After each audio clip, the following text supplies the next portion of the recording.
This deck is absolutely dominating for me in High Infinite. It is a new twist on an old favorite I hope you enjoy. That's right, everyone who is mad at me for making a Loki video, we're doing another Loki video. It honestly has been a while since I've thought Loki was well positioned into a given Marvel Snap metagame. It was not a great option into a variety of what was occurring in the previous metagame, whether that be Hela or Bounce or Profex Cannonball. Loki was not really measuring up in the right ways because those decks were able to do what they did. Profex Cannonball especially had a bunch of early scalers that weren't very good for Loki to get. Hela obviously beats Loki, bounces good into Loki. And so there was just a very large amount of decks that Loki was not good into. And with Profex Cannonball's demise, we are now in a metagame where Loki is so good that I am effectively trying to play two of him. Yes, that's right. This is Bloki, aka Weeping Angel Loki, with Blink to serve as our backup Loki strategy, because Loki is so strong into all of the Zoo decks, whether you get him on 4 or 5, it simply does not matter as long as you are able to make him count. You are going to be able to deal with what is happening. This deck is also very good into a lot of different stuff. This is the best metagame for the card Loki that I think we've had in a very long time. I am looking to take advantage of that by playing as many Lokis as I possibly can. Currently, my win rate with this deck is about 66% over about 60 games with a 1.22 cube rate. All of that within the top 20 in Infinite. It is by far my best performing deck. I consider it very, very powerful, and I am very excited to share it with you. Instead of doing the card-by-card breakdown starting at the bottom with all the stuff you kind of already know about, we're going to start at the top with the stuff that you do not already know about. That is Blink in Loki.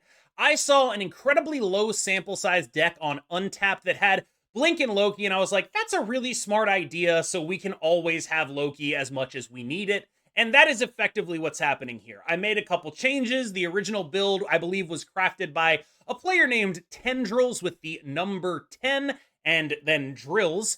And they were playing a rogue sage thing that I just didn't really think was measuring up. So I got Jeff back in. I got Elsa back in. I made the changes to make this deck play out as normally as possible and just have this card exist in the background so that it was able to effectively be the Legion of this deck, where what it was doing was just like, this is a 5/7 that gets you Loki off of any of your 3-drops. And that's really what is attempting to be done here. If you don't draw Loki, Blink is going to turn that Agent Coulson into Loki. Blink is going to turn that Nocturne into Loki. In desperate situations, Blink will turn that Elsa into Loki. And because this metagame is so heavy on matchups where the only thing that matters is, do you play Loki? And like maybe you have a Quinjet out, that kind of thing. Like against Zoo, for example, I tend to want to Quinjet Loki. That means I'm going to be Lokiing on 5 anyway. Blink makes that happen in an incredibly powerful and strong manner.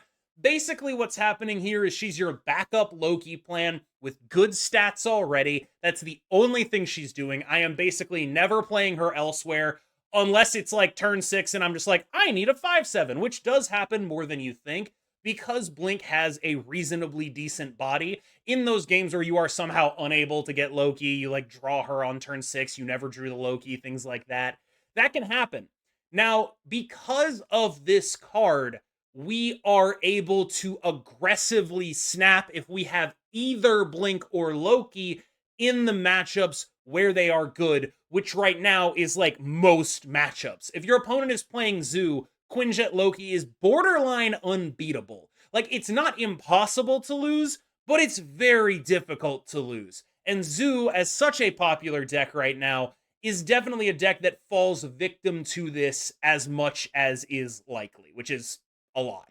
So why is this such a good Loki meta? Well, this is a good Loki meta because of the prevalence of Zoo and the relative lack of prevalence of Mobius and Mobius. Most of the decks I'm seeing are Zoo decks or Annihilus mid-range decks with the new card Circe, or other things that Loki is actively good against. The fact that that is such a large portion of the metagame, and such a small portion of the metagame is decks that are actively good against Loki. Decks like Hela, decks that have a bunch of early scalers, like Thena Angela decks are pretty good against this because you're mostly not getting impactful and good cards out of that. You're mostly getting cards that needed to be on the board if you wanted to get value out of them. That's part of why Loki was previously in such a poor position, because the Profex deck was, of course, a Thena Angela deck. Now, basically what's going on here is a bunch of bad matchups sort of filtered out of the meta thanks to getting nerfed or balance changed, and they were replaced in volume in the aggregate by matchups where this card is unbelievably good, to the point that we are now playing Blink as a second version of this card. Loki, I shouldn't have to explain to you why it's good. If your opponent is playing a bunch of good cards, you want to be playing this card. The less early scalers they have, the better. The less of a combo deck they are, the better. This card is phenomenal right now. I don't particularly think Nocturne is required in this deck. I think it is a very much flex slot. You can play Gladiator, you can play any really decent 3-drop. It's just that she seems to be the best one. I think Red Guardian would be my first pick for a replacement, but you can kind of just do whatever in this spot. Maybe you want a different tech card like Cosmo, something like that. Nocturne is extremely powerful. Obviously, her synergy with Angela is very clear. The fact that she's a 3/5 is very good. Moving is very strong. And of course, her ability to turn off locations that are problematic to you gives you a dramatically increased ability to access closed off locations, because not only do you have Nocturne, you also, of course, have Snowguard Hawk and Snowguard Bear. You have a large amount of control over the way the game plays out. Agent Coulson is irreplaceable. He is better in this list than he has been in any other Loki deck I've ever played, because he is the best thing to turn into Loki with Blink. You're going to want to focus on how that plays out for you, because you're going to want to, if you're going to Blink on 5, Coulson needs to be the last card you play. So typically we end up doing, let's say it's a Thena game, right? We Thena on 2. We play Jeff plus Kitty on 3. We play Kitty plus Coulson on 4. And it's really important that you do that in that order, because only your 3s are guaranteed to turn into Loki off of a Blink. If you do it with a 1-drop, it can turn into a 2, it can turn into a 3. Turning a 3 into Loki is why this deck is built the way it is. That's the important thing to accomplish. Elsa Bloodstone, to me, is a card that should never be out of any Angela Thena decks, or really any Angela decks ever.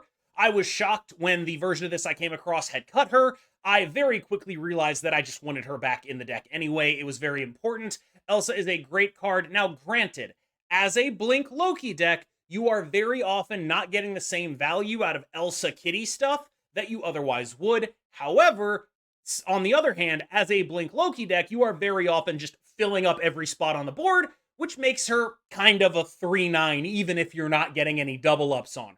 Valentina is immensely replaceable. I'm playing her because she hasn't been good enough for me to, bad enough for me to cut, but I think that this could very easily be Cable, this could very easily be Mirage, it could even be Sentinel if you really wanted something like that. Like, there are a bunch of different cards you can play in this spot. You should not look at this deck and say, I have to play Valentina, KM, it's pay to win.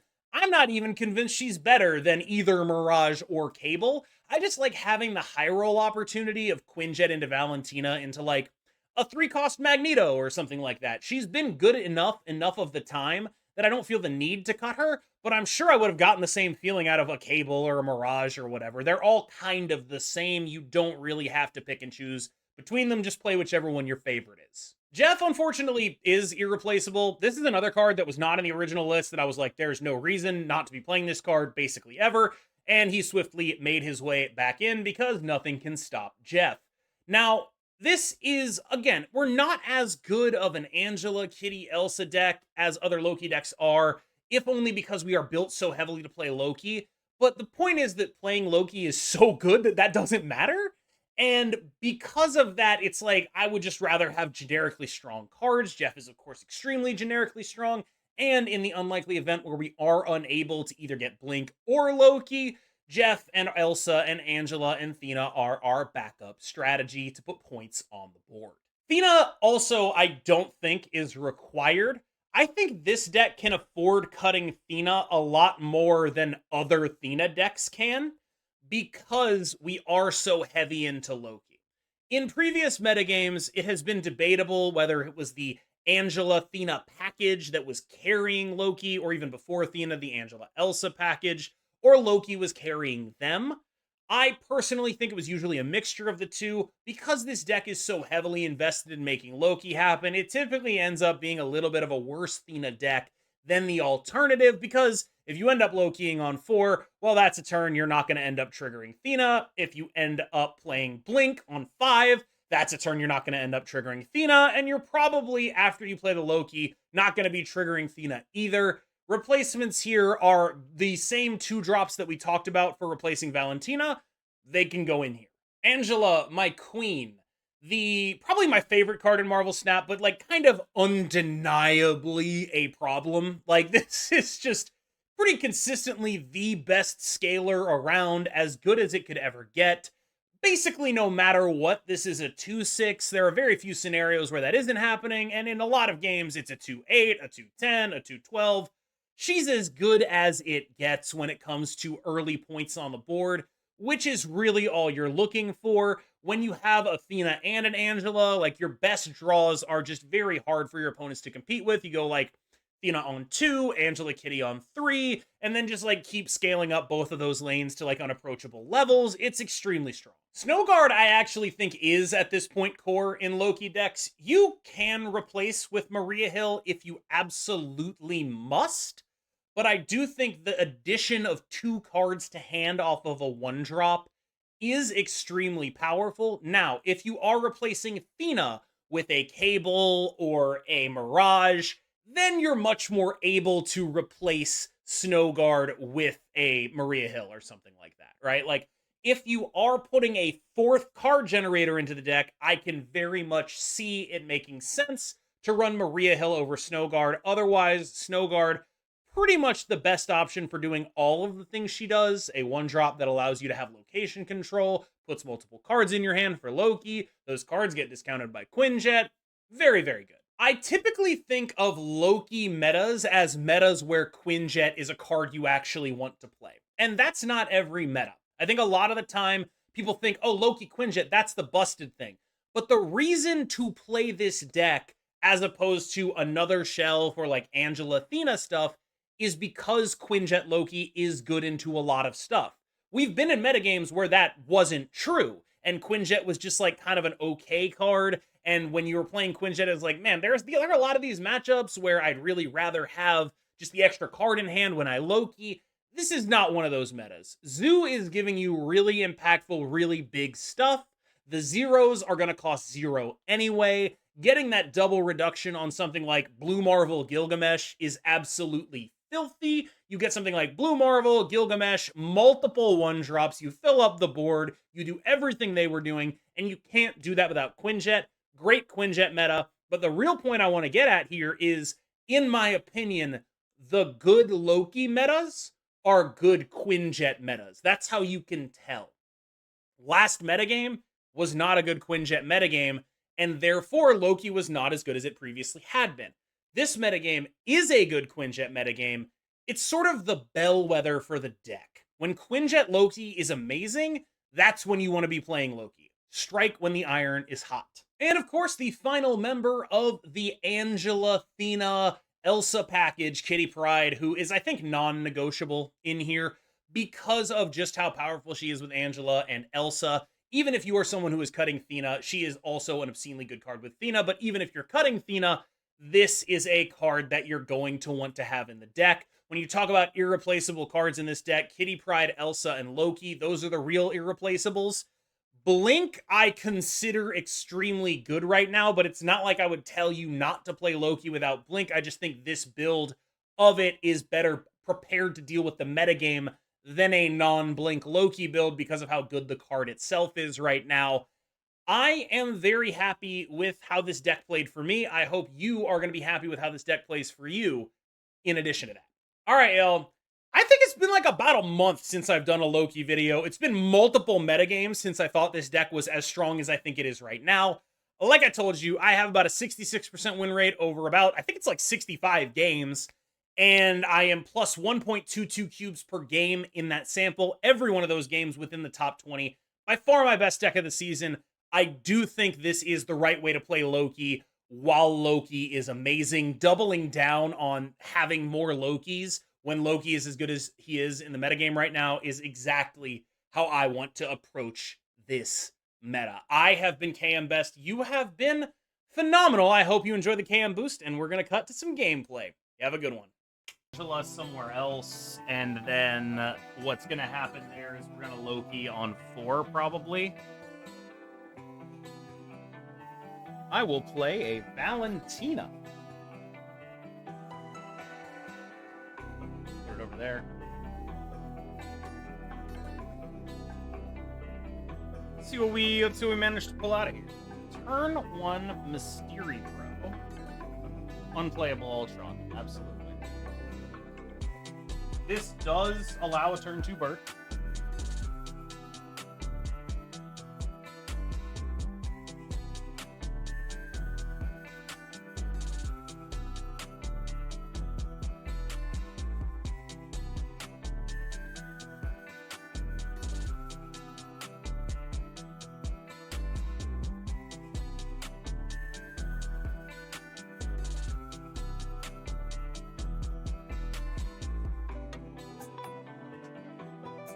I have a Nocturne, so I'm going to stick in this.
I guess I'm supposed to snap this.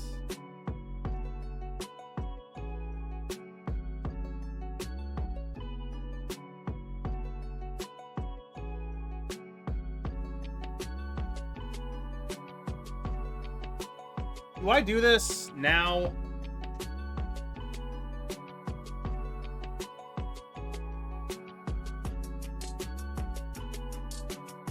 The real question I have is, am I meant to Quinjet? Or am I going to get pretty clogged up here?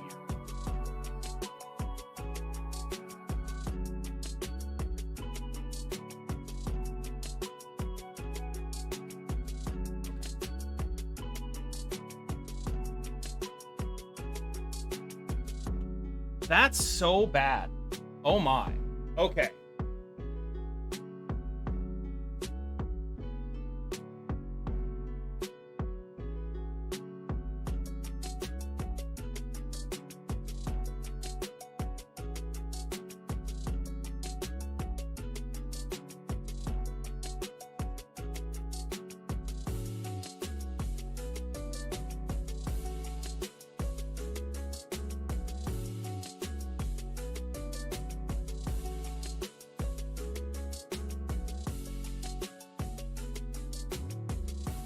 So if you're them,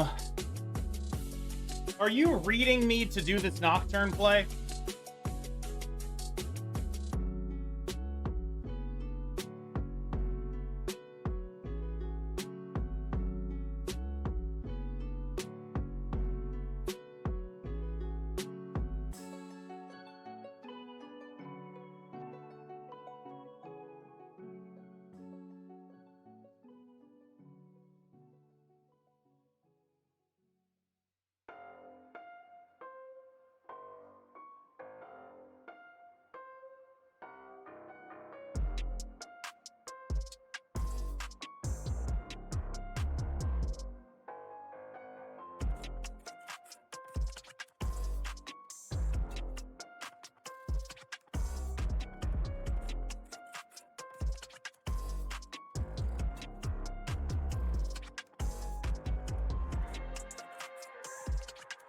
My pounding heart, chat. My pounding heart. Oh, my lord. My lord, chat. My lord.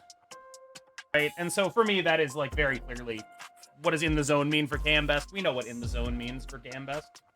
We're aware of it. We know what that means. We don't have to pretend. This hand is phenomenal. I would snap if I had the slightest clue what my opponent was doing. Zoo. Okay, this hand is no longer this good. It's not bad. But it's no longer as good as it was. Because they do points very well.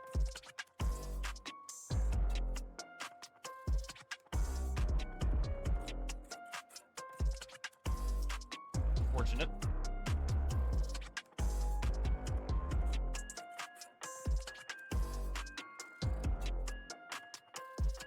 Alright, I'm very confused by why they decided to lose that lane. They might be playing a Shang-Chi.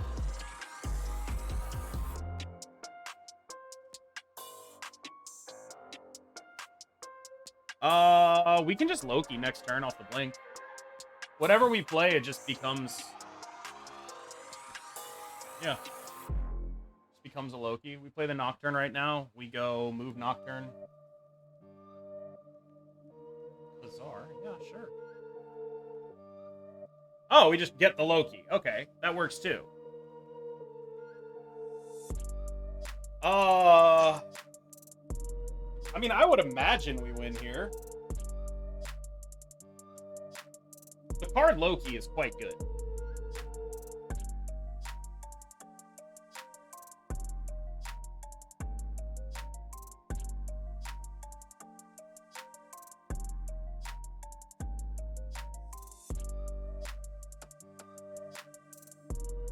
Holy. What is going on here?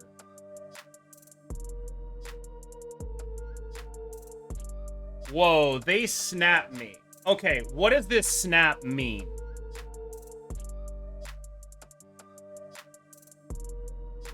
Am I gonna die here?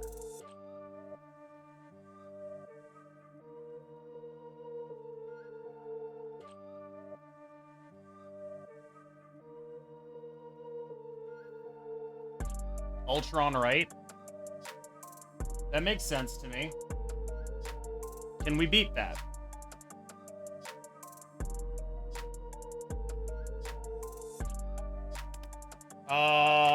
It is an additional 1, 2, 3, so it's 16 in the middle. It is 17, 18. So this goes up to, this is 3. They get an additional 4.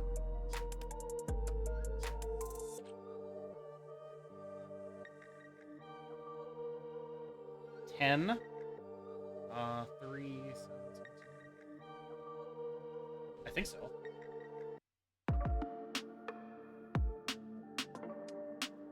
I'm pretty sure.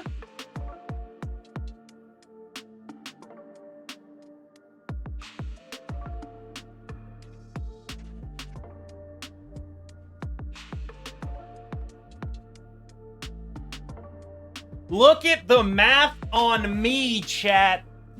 Look at the math on me. Oh, yes. Oh, yes.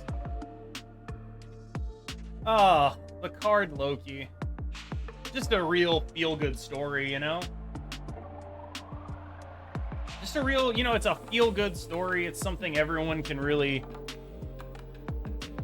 be happy with the outcome of. I wonder why they had Grandmaster as well. I don't understand that. Yeah, I love to see an underdog win like in Loki, for sure. Everyone loves. It's just a really famous underdog story, Loki, you know?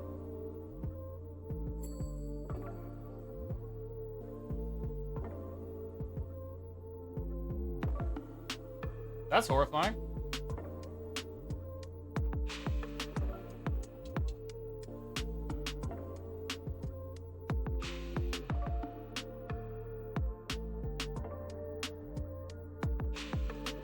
Sure.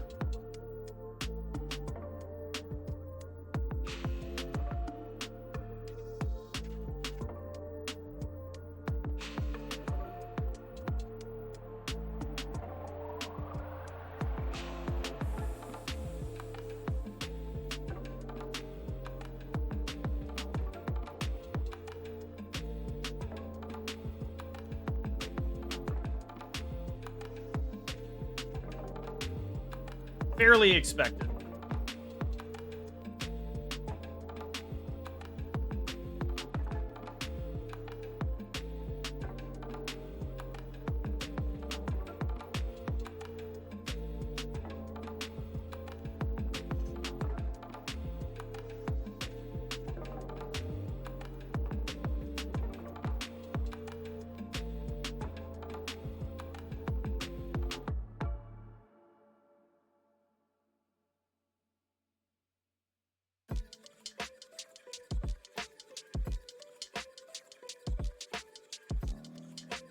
Does this work?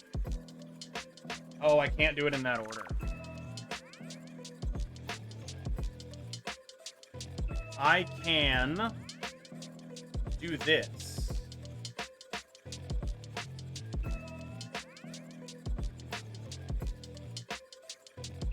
So let's say they doom. I'm not doing math on this. Let's go. Uh-huh.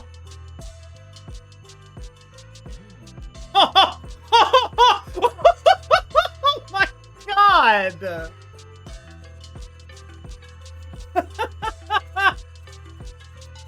It's a good thing instead of what we were doing previously, which was definitely a different and bad thing.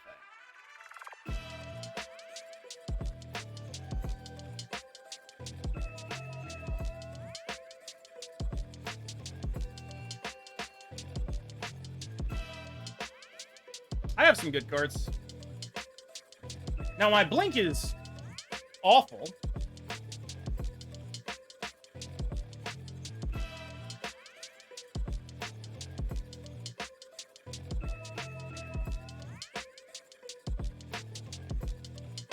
Hello, Magneto.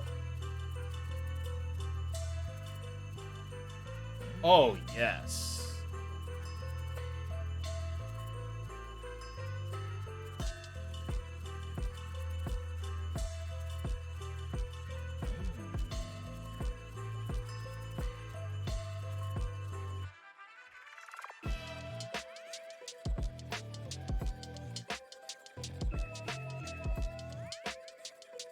Luke Cage, Iron Fist.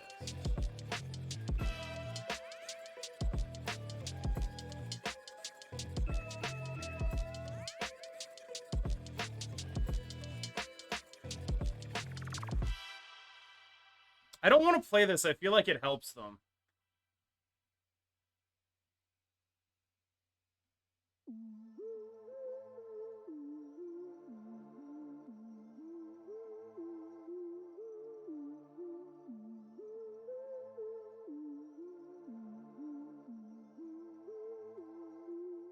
I don't think so. I think it's just blink here.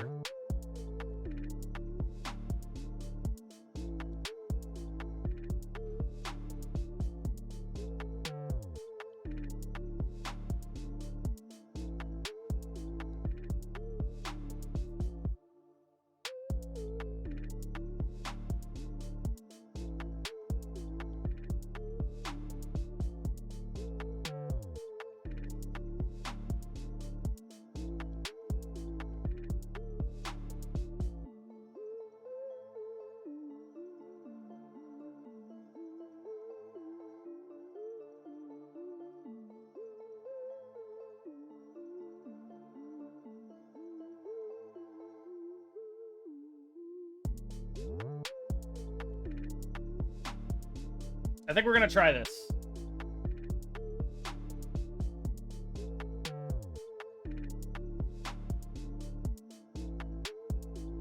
I think we lose now. Yeah, we lose by 1. We needed them to have something smaller than that. Unless this is bar with no name. Oh!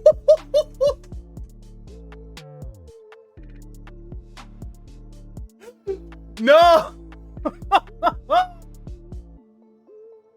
I can make that happen.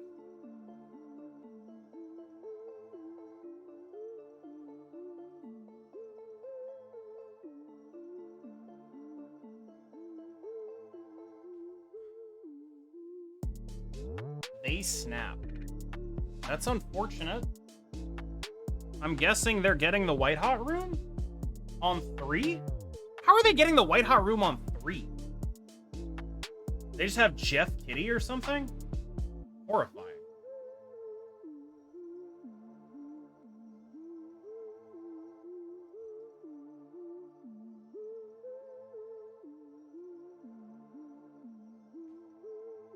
The thing is, it's not like we have all the largest numbers of... Like, they get the white hot. They don't get the white hot.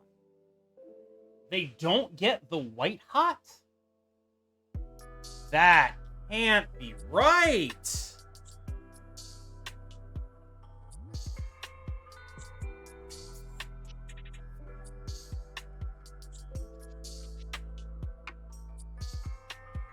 Ooh, they get the 4, though. I see what they were doing. They're drawing the cards. I see what they're accomplishing here.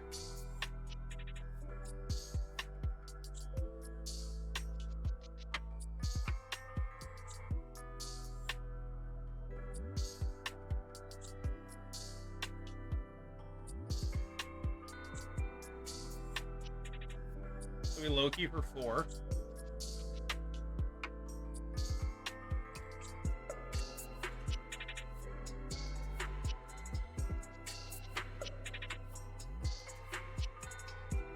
This is the same Loki for 4.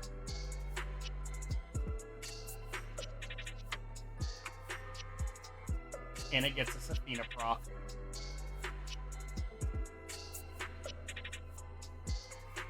Loki for 5!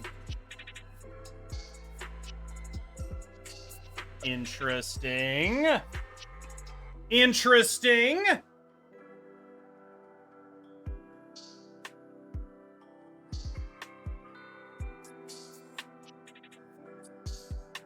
Oh, please be small. No! My Eliath doesn't do anything now. Okay. It's okay. I'm not sure it's okay.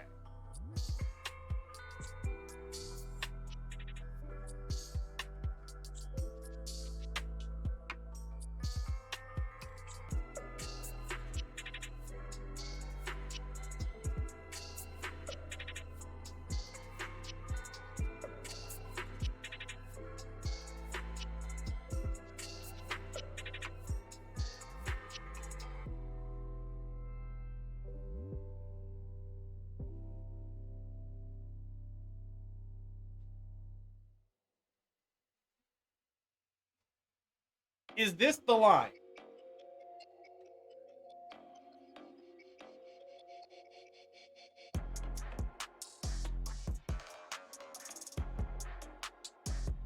Am I going for the mid? Like, it's really just a question of where am I attempting to win this game? Am I going mid on the theory that I can just get more points out of it? I think I am.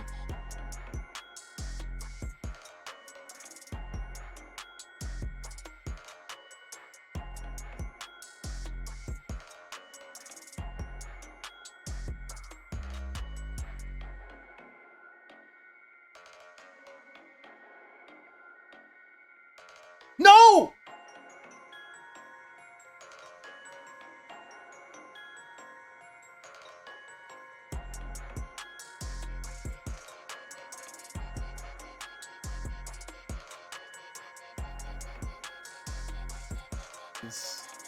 Whoa!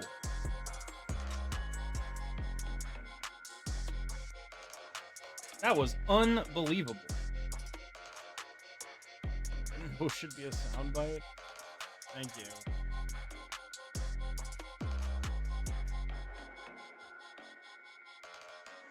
All right, so we are moving our way towards a turn 4 Loki, turn 5 Loki at this point. My apologies. I said 4. Oh, never mind. We are moving our way towards a turn 4 Loki. I meant for the entire time, apparently.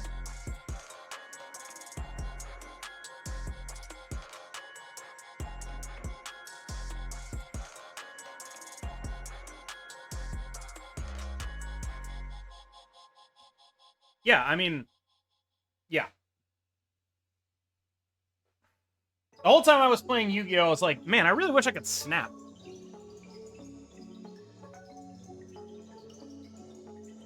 My Panopticon.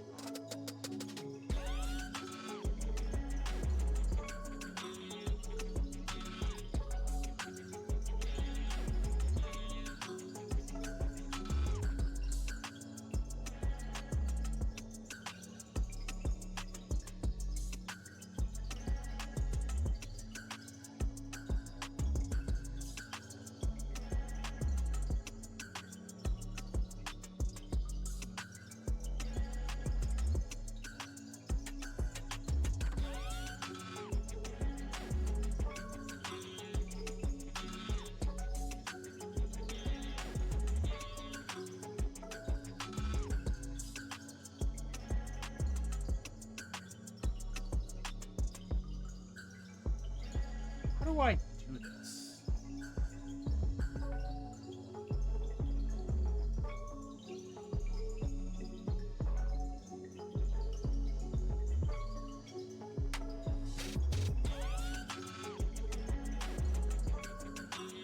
Where are they doing the... Oh.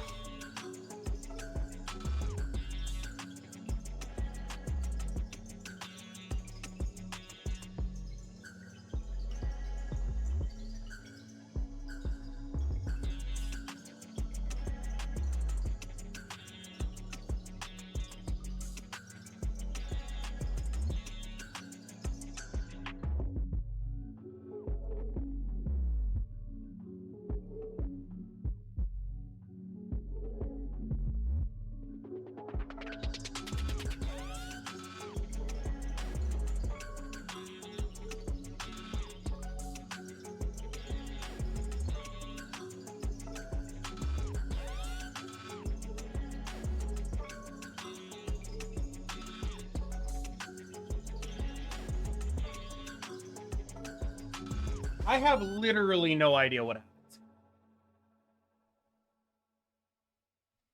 I have not the slightest clue.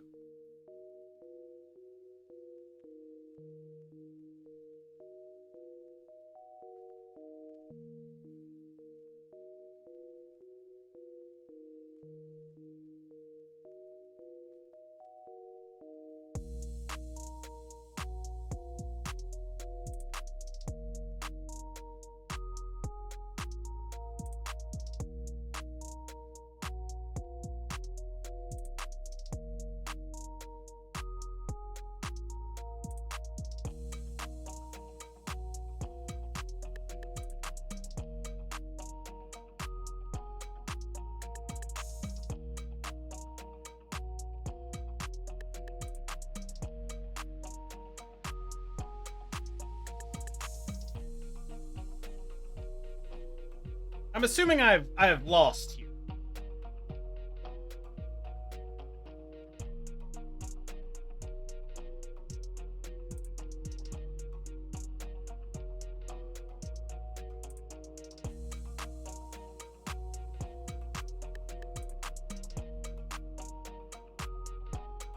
Chang? We did it! We did it! That's the only thing I ever beat.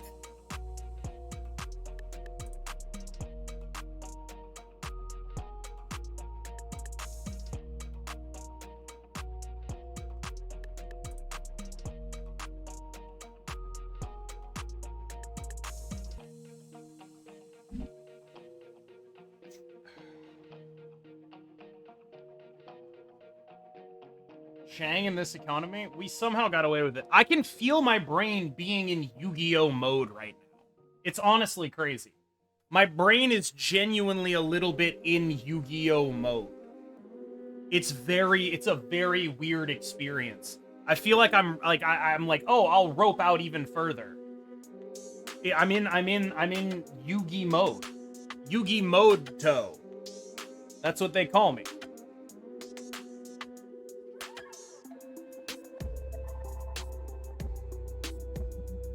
That's what they call me. Also, RIP to that kitty. That was a tough one. Now, granted, they lost a Hulkbuster, not nearly as tough for them. Nico X23. Okay, I mean, they clearly have a destroy card at the very least. Nice.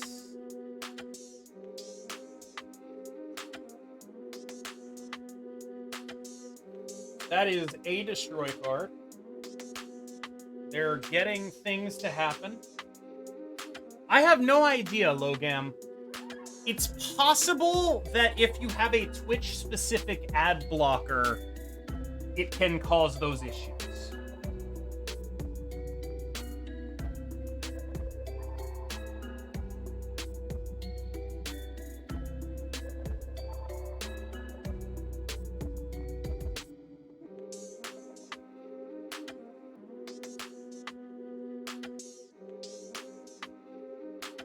Oh, I got Death Null. That's nice.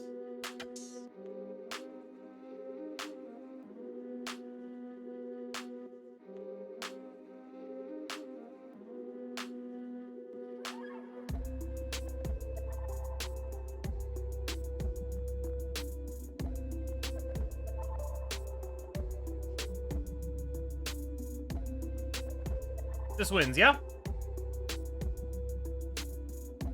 We both played Death Null, and there's no configuration of it that beats me? Or is there?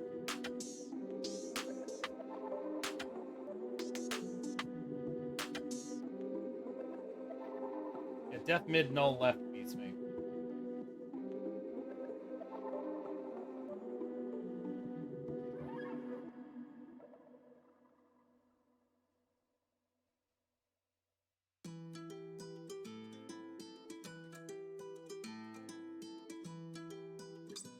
There's always going to be mix-ups here, I suppose.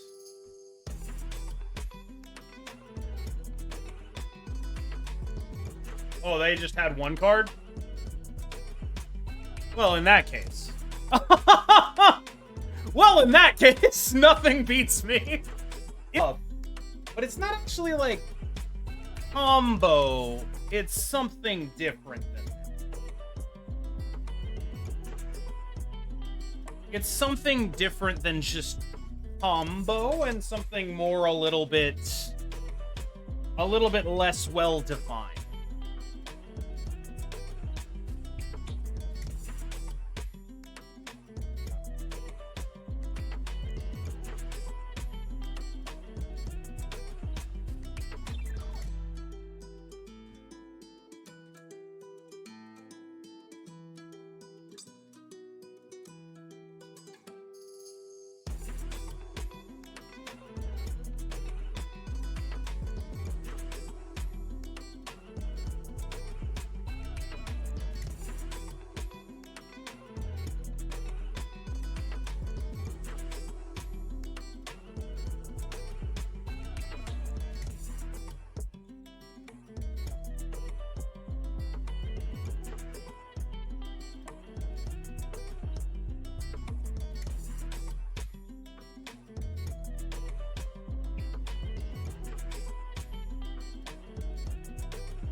I'm doing this to make them feel like it's a TVA snap. So one way or the other, we end up winning the Space Throne, either from pulling the Killmonger or they put a demon on it. But it's a non-TVA snap. It's actually a snap on we're blowing up TVA and then playing Loki. That's what it's actually about.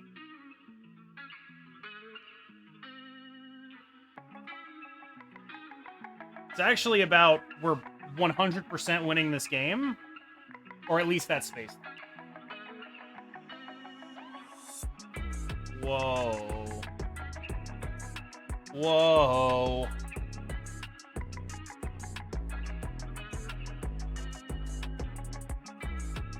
I am going to play Quinjet Loki. I get 4 cards. It's busted.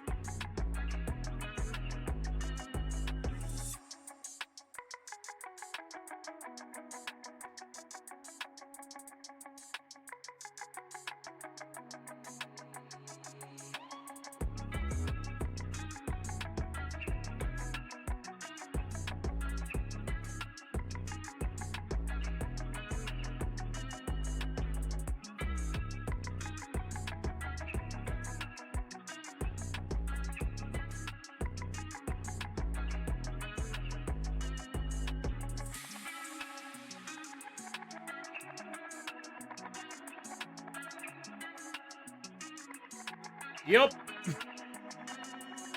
Yup. Yup, yup, yup, yup, yup, yup, yup, yup, yup, yup, yup, yup, yup, yup, yup, yup, yup. Ergo. Oh. I mean. I guess our best case scenario would be Ange. A 3-5-7 isn't bad, I suppose.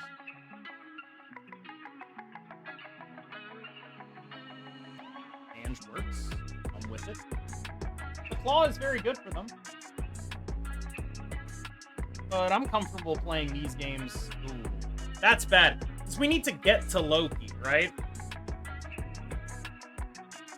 We need to get to Loki. That makes it less likely. We need a 3 in order to make this turn 5 Loki happen.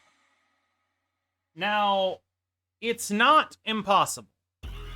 It's definitely not impossible. But an Agent Coulson would be the bee's knees. Or it could get another rock. All right, sure.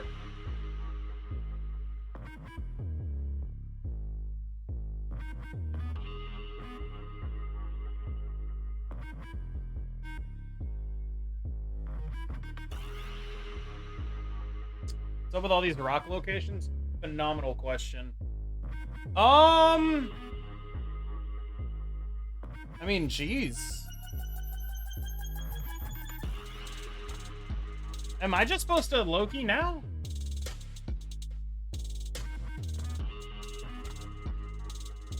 Probably.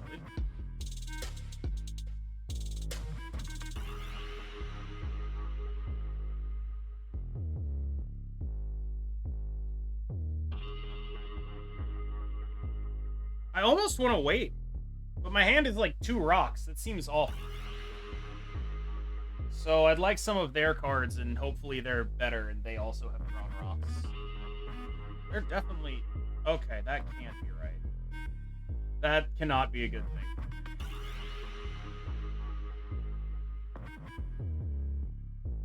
Fascinating.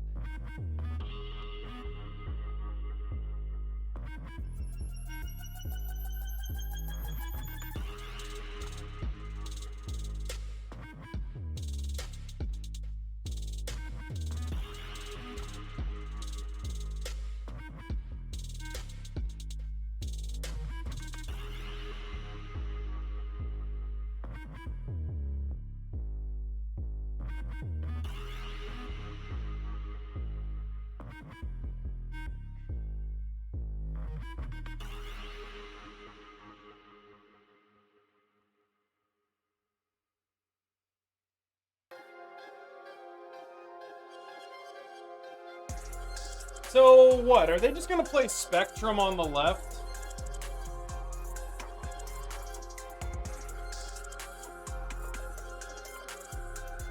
They snap me. I have this name. If they Spectrum on the left, they add 6, 7, 8, 9, 10, 11, 12. 16 total. So they go to 27. We can beat it if we Lady Deathstrike, if we're hard reading Spectrum left.